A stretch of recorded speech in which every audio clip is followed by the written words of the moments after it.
Hello, and welcome back to another episode of Impact Factor.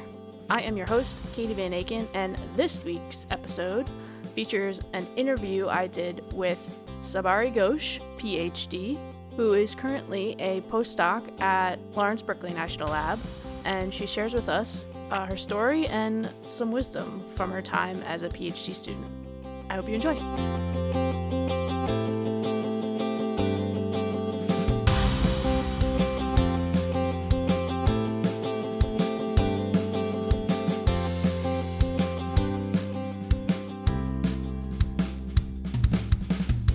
Okay, so Sabari, tell me a little bit about your path. Start wherever you want, but how did you end up here in your PhD? Yeah, so I think after my school, so when the time came for like what to do now, like there in India, so I did my till my PhD, I was in India. So in India, after you have your school, it's like whether you go for like medical or engineering, or you go for like general studies like this. And so yeah, I decided to go for general studies, and I was always interested in studying chemistry or maths. I was never interested in physics actually. Hmm. So it will be either chemistry or mathematics. Though chemistry was my first option, and I got in the college that I wanted to in chemistry. So I was like, okay, fine, I'll go ahead with chemistry. And so in India, it's like you have to do bachelor's and master's, and then comes PhD. So it's like 3 years of bachelor's, 2 years of master's. So it's like a long story. It's like already 5 years there. Yep. So, so after my bachelor's, I was like, shall I go for a job now or shall I do master's? Because after bachelor's, if you go for a job, you don't have much prospects at the end. So I was like, no, I should do some higher studies and I should go and do my master's. Then I did my master's, and after my master's, my parents were like, "Okay, are you studying anymore, or are you getting a job?" And I was like, "But there was never a pressure. They just wanted me to get settled." Hmm. So I was like, "Yeah, I can go for a job," and I actually started, searching like if there are any good options for job in after masters. And to be honest, in India the R&D sector is not, at least when I graduated, like that was, I did my master's in 2014. I completed my master's. So like 6, 7 years back, the R&D sector for master students was not that good, and you don't have a very bright future if you do masters. Maybe you will get a job, but I don't know how much you can go ahead with that after a few years. Gotcha. So I was like, shall I go for a job? Shall I settle down for a job, or shall I do like another 5 years of study? And there are lot of like exams that actually you have to give to qualify for PhD, and then like there are individual interviews by the institutes that you have to do for PhD. So you have to prepare a lot. So, but then I finally decided, no, I'll take a shot at PhD, and let's see how it turns out. And yeah, I'll go for it. So then I started preparing myself for the exams, and so I qualified the individual exam that my institute has, from where I did my PhD, and then there was interview. So I qualified those, and when I qualified them, actually that boosted my confidence. It's like, fine, if I qualified, then I am like the others who have applied for PhD. Mm. So let's give it a shot. So yeah, and then that's how it occurred. Wow. Yeah. No, I think, it's interesting because like you said, the process is slightly different, in India versus the U.S. Number of years, but I feel like we all Yes. kind of go through that same question of should I apply for a job now or should I just keep doing this? And Yeah. it's the classic question. Yeah, and also I feel like when your friends who have done engineering or something, they have already getting jobs in their campusing, and then you're like, Yeah, shall I go on with studies or shall I just get a job? because I just love homework so much. I should do more homework, right? Um, when you were doing your bachelor's and master's, did you have an experience doing research? Was that part of your studies at all? So in my bachelor's, no, I didn't have any such experience to work in a research lab and to have like hands-on experience. But when I was doing my master's, So at that time, we had to do various, projects, and we had to do a summer internship in some other lab in some other institute. So that was my first experience to an outside research facility and how actual research happens. So I did my summer internship in a lab where I used to work with materials. So I did it on material science, and yeah, so that was my first experience on research field. And I assume that it didn't scare you too much because you signed up for 5 more years of it. Is that correct? Yeah. It actually, I find it very interesting. I find it the process of troubleshooting things is what actually intrigued me. Hmm. So I know, like my seniors who were doing PhD at that time, when I was doing the internship there, they were all like, "Yeah, PhD is a lot. It takes a lot," which is completely true. But then I thought, yeah, as I said, why not give it a shot? If I have come till here, then maybe I can go further. Yeah, I like that. I like that outlook.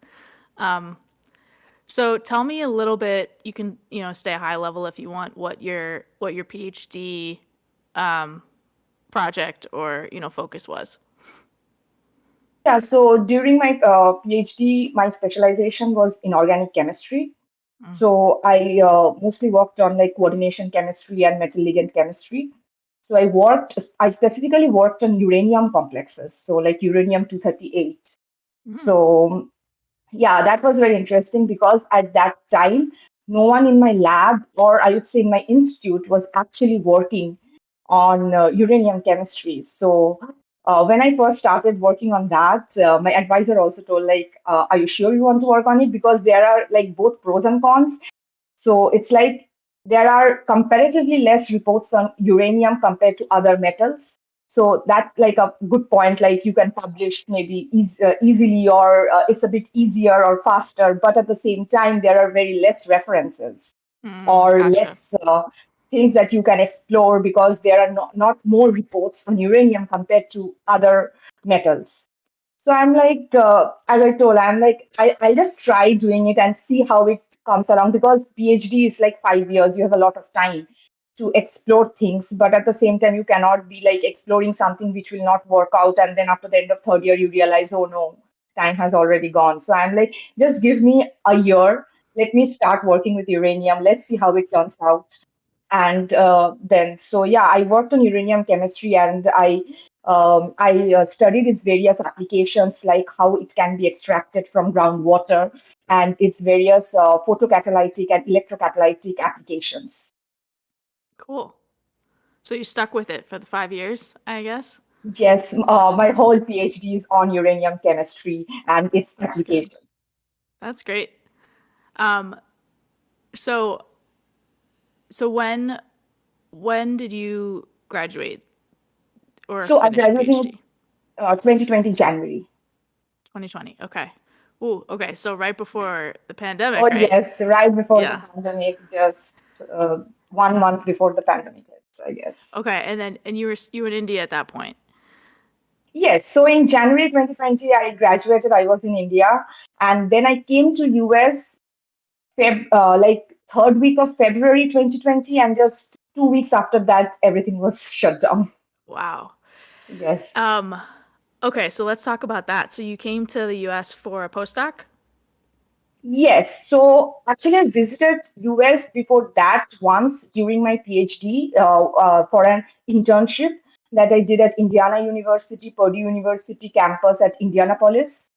So I did internship for about 3 months there, but that was during my PhD, and it was like a short-term internship program that I came for. And then I went back. I was at the final year of my PhD at that time.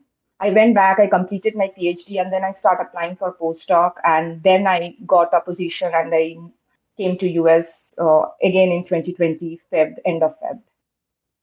So that must have been kind of a an interesting transition to a new job, a new country, well, sort of new country, um, with everything in lockdown. What was that like? Oh yes, I mean, when I was actually my ticket, I was supposed to book my tickets a few days after, but somehow I booked it a few days early because I just thought it would be good to go there and settle down before my job starts, because my job would start from March 1st. So Oh, okay, so that's why. So I came, and within, as I said, within 2 weeks, everything was shut down, and I was like, what to do, how to figure out things, because the whole scenario changed, everything changed. yeah. And for 3 months, I guess my lab members, and I had a few friends in Chicago, they were really helpful. And my lab members in Chicago, they were also very helpful. My advisor was in constant contact with all of us through Zoom and on via email. And we used to have like group discussions and group meetings every week, just to, because he was also starting new. So just to know all the Hmm. members, and he used to give us like homeworks, I would say, like, why don't you try writing a project on this topic, or try writing a report on this, which actually have made us engage on that thing. Yeah. So yeah, it was a very different, very unique experience that I had during those 3 months of lockdown. Yeah. And I guess that I kind of like that idea because you weren't allowed to go into the lab, I imagine, Mhm, right? mhm. So these exercises were sort of creative, I think, to kind of flex your research and your critical thinking, you know, Yes. brain on these topics without the need to be, you know, in a lab, right? Yes, actually, because as I told so my professor's name was Dr. Angie Nguyen, and he also started that year only in January, and so his Uh, lab was new, and and all the lab members were very new. So everyone was getting a grip of the topic, that we will be working on set. So that 3 months sitting at home was not fully useless to us. It was actually yeah, useful, because we were all doing literature search and what to do when the lab opens up, what to do. We were planning out experiments. We were trying to gather all the references that can be useful to us. So yeah, we were actually engaged in that way. that's great. And what was the focus of that lab's research? Yeah, so that lab research focus was on peptide science. So we used to synthesize peptides, like solid. We used to do solid phase peptide synthesis, and then we used to purify and characterize it using various techniques. And after that, we used to study its various applications. Like I used to work on like catalytic uh, applications of those, biomaterials that we use to prepare and purify. And then there were also other applications in the lab that other people were working on. So yeah, Mm, it was mostly based on like bio-inspired materials. that's cool. So was there, maybe I'm missing it, but what's the link between your uranium stuff and the peptide stuff? Yes, that's very interesting. Actually, there is no link between my uranium stuff and the peptide stuff, but Cool. I think the expertise and the applications that I used to do. So when I was doing my PhD with on uranium chemistry, so my some of my applications was like photocatalytic studies of uranium complexes, or electrocatalytic hydrogen evolution. Or electrocatalytic water oxidation studies like this I did during my PhD. And we were when I came for this postdoc, the applications were pretty much similar, because here Mm. also I used to do catalytic, I had a project, but I didn't work on that for long, like for water oxidation or various kinds of catalysis. And also the basics of metal ligand chemistry remains the same, because we use these peptides and we bind them with various metals. Oh, cool. So so I had the basic very common, but yeah, the applications, the techniques, and the way of doing things, or the materials changed for me. Hmm. But I mean, the basic science, or the basic application part remained the same. So that actually helped me Yeah, to work on my experiments. yeah, that's cool. I mean, I think that's almost ideal to go from a grad school to a postdoc and bring some of your skills along, but also be in a whole different field in some way Exactly, and be learning as well. exactly, Um, exactly. yeah, very cool.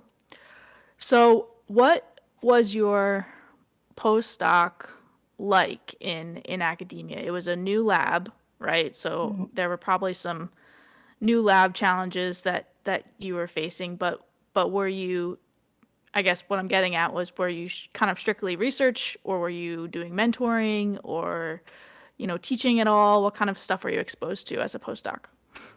Oh, yeah. So when I joined in the University of Illinois at Chicago as a postdoc, so of course, I had research. It was a new lab, but it was actually good in a way because most of the time we think that it's a new lab. Like my whole time will go in, setting up the lab, setting up the instruments. But it was not actually that. The when I actually when I got there, the lab was like I would say 50% set up or something like that. And then after the pandemic, we were setting it up, all of us, along with my other lab members and my advisor. And it was actually a very nice experience because I got the hand-on experience of how some instruments were installed and what to do and the troubleshooting of those instruments. So it was actually nice to know Yeah. all these things because many times we need those expertise. Yeah. And also, I did mentor some of the undergrad students that came to our lab. And it was actually a very good experience to mentor them and to see, sometimes when you start answering basic questions, you also learn a lot. So Yes. that's what happened with me also, because this field was, uh, I'd say, like partially new to me. The peptide science was new to me. So when I was answering questions to undergrads or something to whom I was mentoring, I also actually got to know a lot. I actually had to read a lot for that. So which actually Mm. helped me. So yeah, so overall, I would say the academic experience was really nice, and my 2 years of postdoc in Chicago was really good, and it was like I had two publications in 2 years, so Hmm. which I really consider a good one. Yeah. So And you learned a yeah, ton because, like you said, you were doing all these new things, which is great, kind yes, of yes. adding to the knowledge base. Um, Yes, so I mean, my area of expertise now, if I'm writing something, like I have the expertise from my PhD, and then I have the expertise from my postdoc, which is also quite different from my PhD experience. So yeah, and last question about this, but at this point, did you know what you wanted to do after the postdoc? Were you considering, the professor direction, or are you considering? What were your thoughts? yeah. So actually, to be honest, since I'm an international student, we always have some visa restrictions, Mm. and we always have some certain kind of immigration things that for which we cannot apply for all the jobs or for which we cannot always do the thing we want.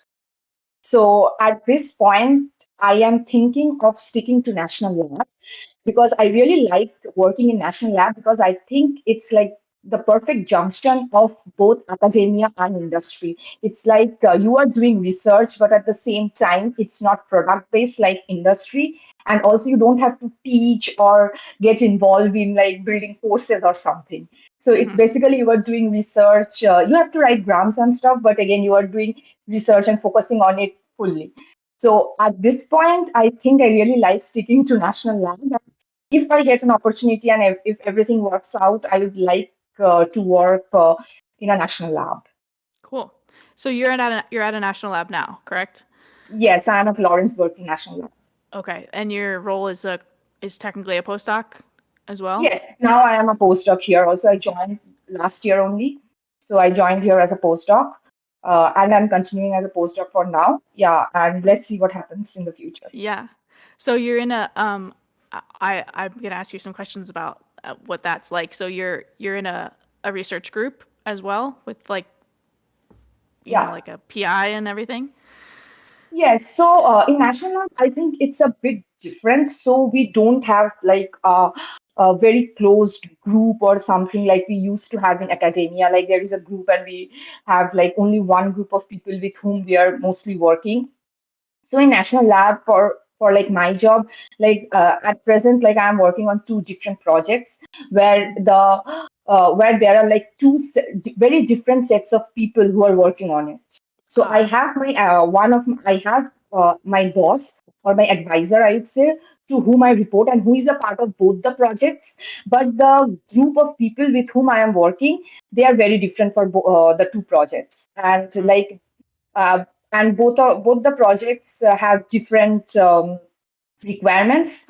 And yeah, so we have like two different group meetings with two different sets of people, and there are two different funding agencies for the two different projects.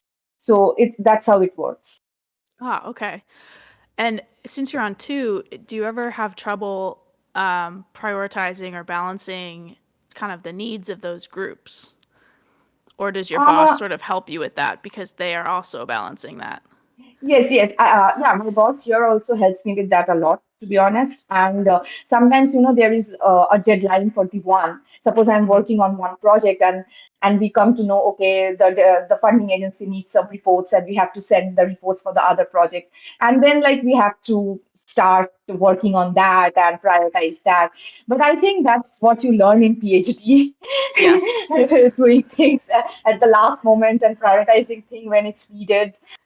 So yeah, and but I am working on two projects, but some of my synthesis or some of my uh, chemistry, I would say, is similar on both the projects. So Okay. sometimes like the materials I'm using for both the projects are similar. So sometimes if I synthesis for one, that may also help me for the other. So I have some Gotcha. common points which I try to link and work in that fashion. Cool. And how sort of independent are you able to be in your pursuit of the research questions in the national lab environment? So the thing is, most of our projects are either funded by, the defense or the DOE.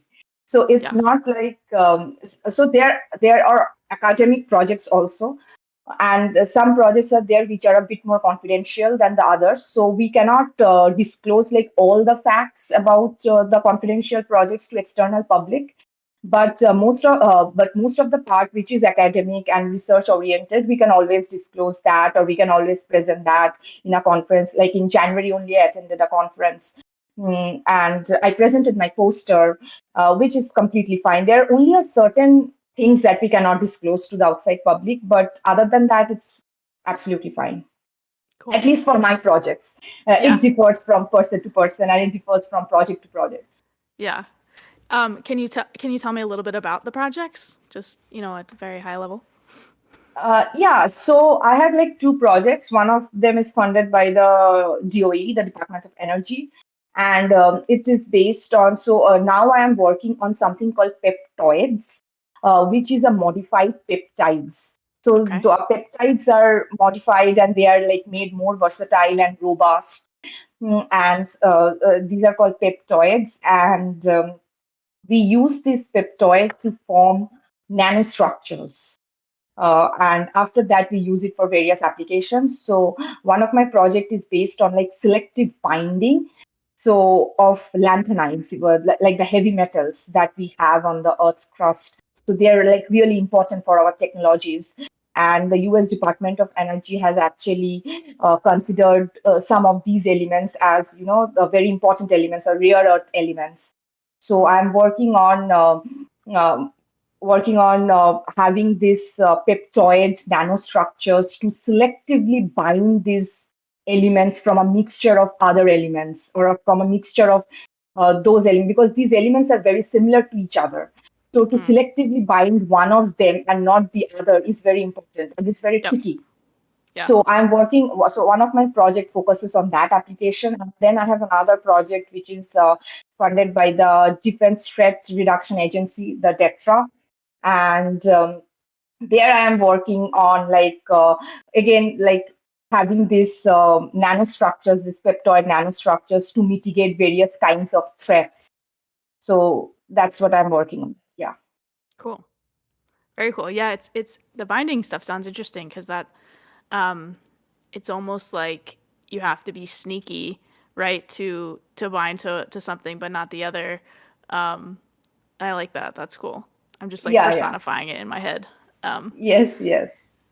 Very cool. Um so let's see.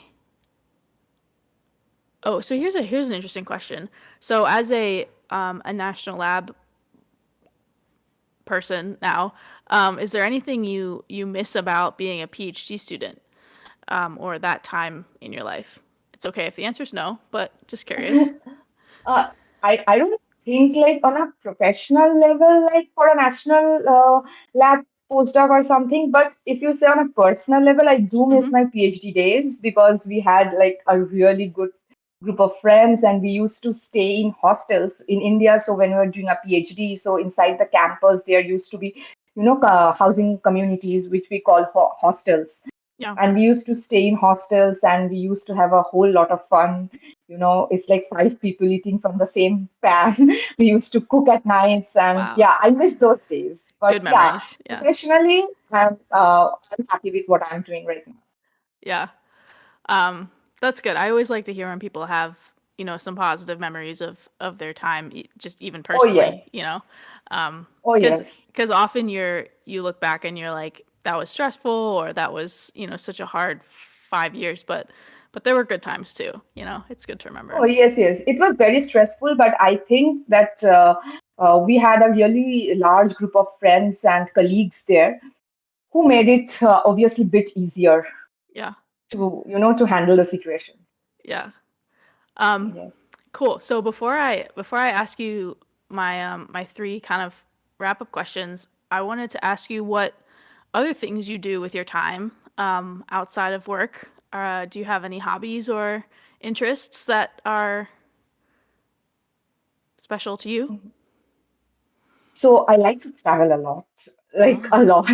So when I was in India, also I traveled a lot of places. So and when I came to US, so I mean I just completed my 3 years in US. Like I came in 2020 end of February, so I just completed my 3 years. And within these 3 years, there was a lot of time. Means a huge portion of the time there the pandemic was going on. yeah. But in spite of that, I have traveled a lot of US. I think I've visited more than 15 national parks in US already. Wow. I've lived here my whole Yes. life. I haven't been to that many. That's amazing.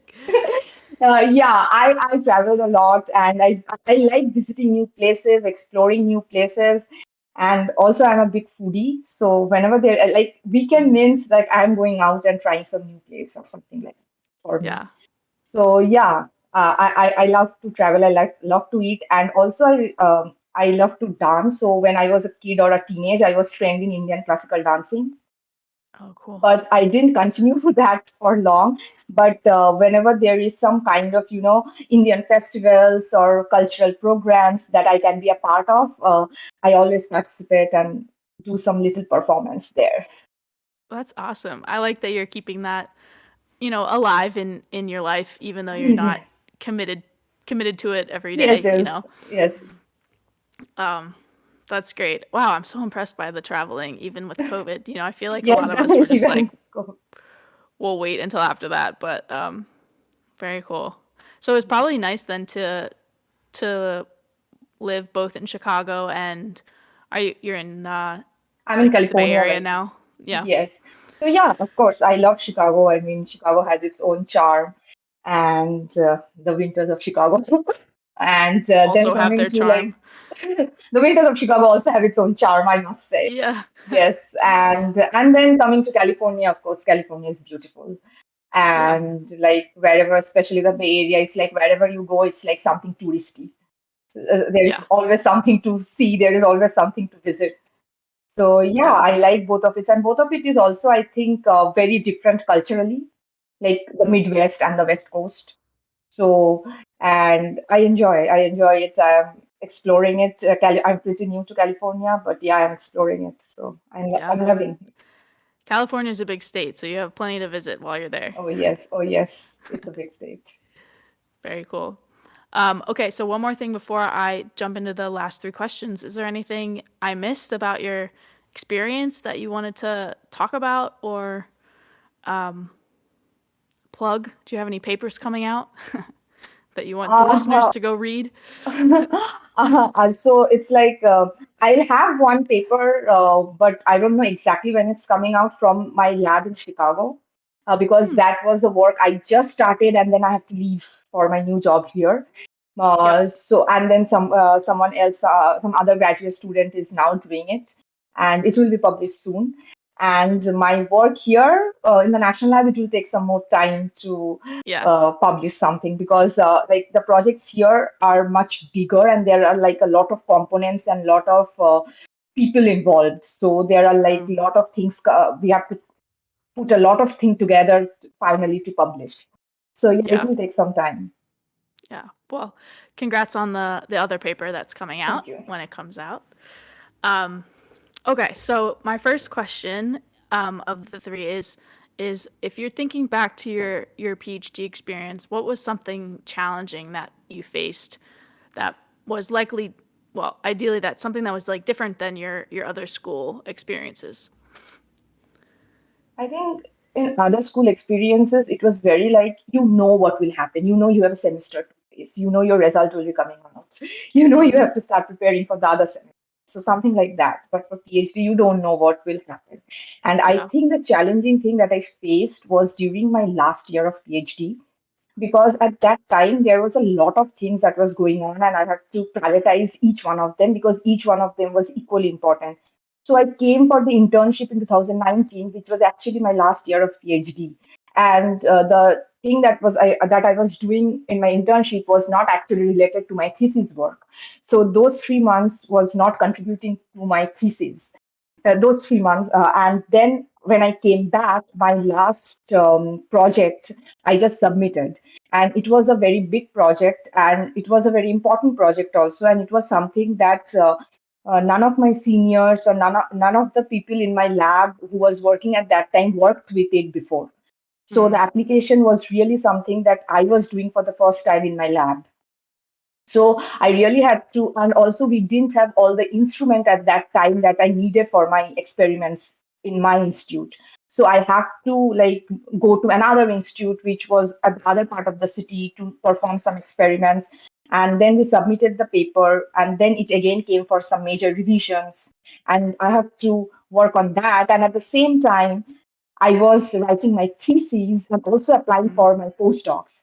So it was Mm-hmm. like everything was together. I have to publish this paper before my thesis. I have to write my theses and submit it by the end of the year. And I have to search a postdoc before I submit my thesis. So it was like everything coming together. But I think that is what PhD is. And I think, we think that we cannot handle it. But eventually, I handled everything and everything Mm-hmm. worked out. So, yeah, that you have to keep that patience and you have to Yeah. just keep going on. No, I have to do it. I mean, I also felt like, oh no, I have to, okay, I'll stop applying for postdocs right now. I'll not apply for postdoc because, applying for jobs takes a lot, Yeah. because you will get a lot of rejections and it demotivates you at some time. Yeah. And but you can't get demotivated and sit back, right? Okay, fine, I'm not getting, I'll not get, I'm gonna stop applying till you get one. Yeah. So No, it's so yeah, true, that was and something it's challenging. and I think I don't think I've talked to anybody that's ever not been overwhelmed towards the end of their time with those all of those tasks. There's always finish this, defend this, submit that, and apply for Yes, that all at the same time. all at the same Um, time. and it's impossible to know, what you should prioritize at all times, and it's different for everyone. And I think it's just good to like trust your gut, and be Yes, like, look, I keep going. can't lose any more job offers right now, so I'm going to take a Yes, break from that. Like let me yes, do that for myself. So, yeah, exactly. absolutely. Okay, so maybe related to that, but what advice would you give to yourself, to the yourself who is starting their PhD? I think I'd just tell them to be patient, and patience and perseverance. These are the two words that you have to keep in yourself. I mean, I Mm-hmm. know the people who are starting now. I mean, they might feel, of course, I also felt like, okay, it's too much. I mean, things are not working. I'm first year. I still have time to go back and do something else. But I Mm-hmm. think if you really want to do PhD, patience and perseverance are the two words you have to keep reminding yourself of. I mean, you Yeah, have to be patient for things to eventually it will work out if you want it to work out. yeah. Yeah. Wow, that's really good, and I like those words. One, because I think that you're right. I think you need those skills to get through a PhD. but I also think you learn those skills while doing a PhD, while and doing your PhD. Yes. that's what makes, people who have gone through the PhD process unique in other jobs and wherever they end up, because they have this kind of skill set that they've learned. Yeah, yeah. I think I wouldn't have discovered like I have so much patience if I wouldn't have been in PhD. To be Yeah. honest, I would have never known it about myself. Yeah. No, it's very Yeah, true. It's very cool. Wow. yeah, Um, okay, that's the advice. Patience and perseverance. of We're gonna course. make t-shirts. Right, Sabari? Oh yes. Yeah. Okay, so last question is, do you have a good memory or story you have from your time as a PhD student that you can share? Actually, there is a lot because it's like 5 years of your journey. So you Yep. just transition as a person, and there are a lot. And one funny story that I remember is that, and one good memory also is that I was attending a conference on inorganic chemistry, which is in India, a pretty big conference, and a lot of people attend that conference. And we traveled to a different city, Pune, called Pune in India for Mm. that conference, and it was like a 3 day 3.5 day conference. So there were like 100 or more people presenting their posters in that conference, and I was one of them. So at the end, the last day, we only had like the acknowledgement sessions where people give out awards and felicitate and acknowledge everyone, or if anyone has received any awards, something like that. And that place is actually very touristy. So on the last day when these things were happening, we were like, me and my friends were like, okay, we will anyway not get any awards, so just let's go and visit the places before we leave Yeah. for our individual places. And we are like, yeah, let's go. So I just went there to visit a spot. And then one of my junior just called me and tell, where are you? I'm like, why? I'm just visiting the mountains. And he's like, you just won the Dalton Transaction Poster Award by the Royal Society of Chemistry.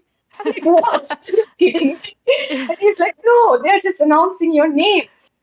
I'm like, oh no, I never thought that I'll get that award. I'll get the award of Dalton Transaction Poster Prize by the Royal Society of Chemistry among like 100 posters or more.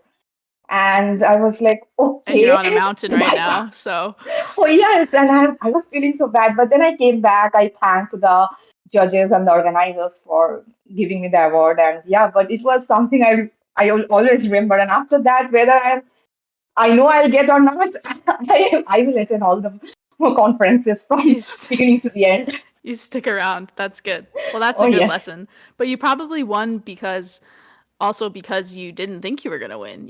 Just like when it rains after probably you wash your because car. yeah, yeah, probably. I don't know. I don't know like when the judges came to my poster and when they judged it. But yeah, I mean, I was really happy about the fact. But yeah, I wish I could have been there. But Yeah, anyways, that's good.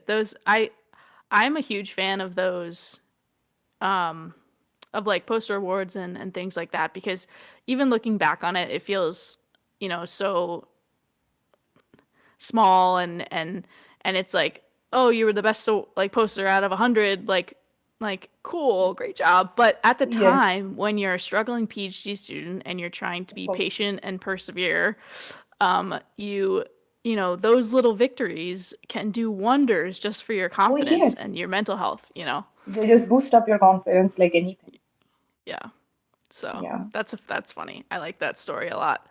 Um, I'm just picturing you like on a mountain, like hiking and Yes, being like, actually, oh we're on a shoot. mountain because that place is full of like mountains and valleys. So we were on a mountain, and I got the call, and I'm like, okay, you are just kidding me because you don't want me to Yeah, just this is a, visit. this is a And prank, he's like, right? yeah, and he's Yeah. like, okay, I mean, I can give you the certificate after you return. I'm like, no, then he's serious. Wow, that's so funny. Yes, Um, that's great. Well, Sabari, it's been a pleasure to talk to you. Thank you so much for sharing your story and coming on the show. yeah, it's been a Um, pleasure on my side yeah. also. Oh, great. And we'll keep in touch. Maybe have you on in a little bit. See if you're still rocking the National Lab um, Sure. journey. And yeah, it was really great. Thanks again.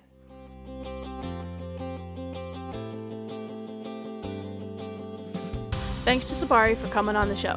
If you or someone you know wants to be interviewed on Impact Factor, feel free to reach out via Instagram and follow us for updates at @ImpactFactorPod. Thank you all for listening and have a great week.